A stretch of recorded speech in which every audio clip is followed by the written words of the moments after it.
I can't see the target point because the Kremlin walls are obstructing my view, Coleman reported.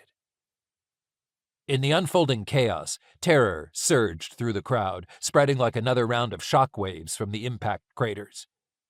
Panic set in, and people ran in all directions, without a clear path to safety. Coleman relayed all he saw back to the home desk.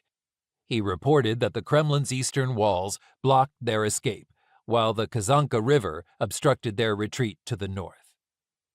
The Kazan Central Stadium complex barricaded the southwest route. There was only a narrow escape route to the west along Ulitsa Tashayak. His cameraman surveyed the masses as terrified protesters fled toward the southeast, straight toward them and the National Museum. Suddenly, cries of "Gaz! Gaz! Gaz!" rang out among the crowd, a phrase Coleman understood. "Mike," he spoke in a quivering voice, "the people are screaming, 'Gas! Gas! Gas!' The Russians might have deployed chemical weapons." The anchorman was incredulous. "Say that again, Clark. Did you say a gas attack?" But before Coleman could respond, the frenzied human tide of women and children swept past the cameraman, seeking refuge from the poisonous clouds advancing behind them.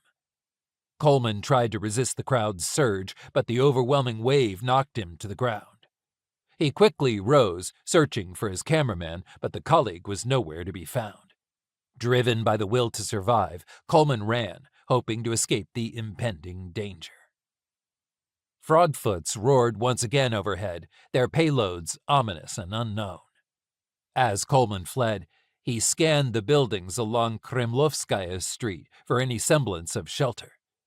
He was not alone in his desperation. Others clamored for entrance through doors and shattered windows, seeking refuge. Coleman followed a young woman who climbed through an arched window on the southwest side of the street.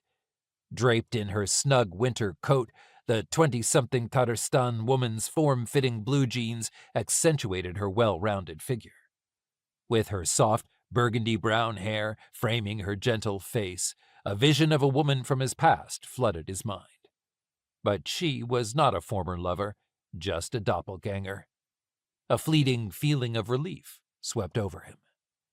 Inside the building, the high-pitched whistling of jets and roar of cannon fire reverberated through the walls.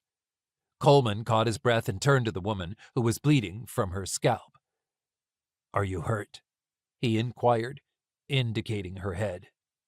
She responded in Tatar, a language he did not understand, but she shook her head to indicate the blood was not hers. Outside, explosions and gunfire intensified.